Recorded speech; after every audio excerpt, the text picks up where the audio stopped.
14ই August থেকে কেন পিছিয়ে গেল দেবদাস সিনেমা, এই ট্রেলার দেখে কিন্তু পরিষ্কার বোঝা যাচ্ছে।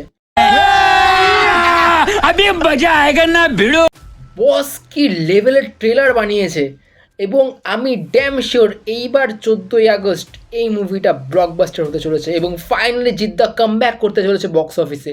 যে লেভেলের ইন্টেন্সিটি ট্রেলারটা প্রোভাইড করছে সেটা কিন্তু সলিড, এবং জিদ্দা এখানে জাস্ট আউটস্ট্যান্ডিং।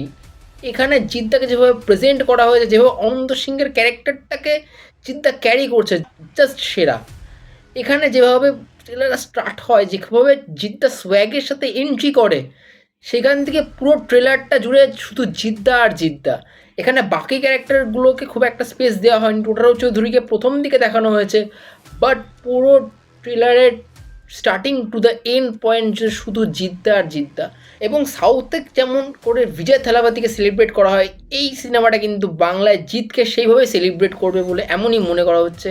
কারণ যেভাবে জিদ্দাকে রেখেছে, যেভাবে ডায়লগস রাখা হয়েছে তার পুরনো মুভির রেফারেন্স নিয়ে, তারপরে যেভাবে লাস্টের দিকে ফোর্থ ওয়াল ব্রেক করে জিদ্দা কথা বলছে, পাশাপাশি এখানে যেভাবে অ্যাকশন সিকোয়েন্সগুলোকে চপ করা হয়েছে, যেভাবে রেখেছে, সব মিলে কিন্তু একটা পয়সা ওসুল ট্রেলার হয়েছে।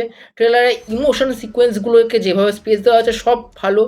মানে এই ট্রেলারটা একঘেয়ে বলতে পারে একদম বেস্ট ট্রেলার। তবে এখানে আমার একটাই বক্তব্য আছে যে ট্রেলারে প্রথম ভাগে টোটারা চৌধুরীকে যেমন দেখিয়েছে, আরেকটু দেখালে হয়তো ভালো হতো, টাসলটা আরও জমতো।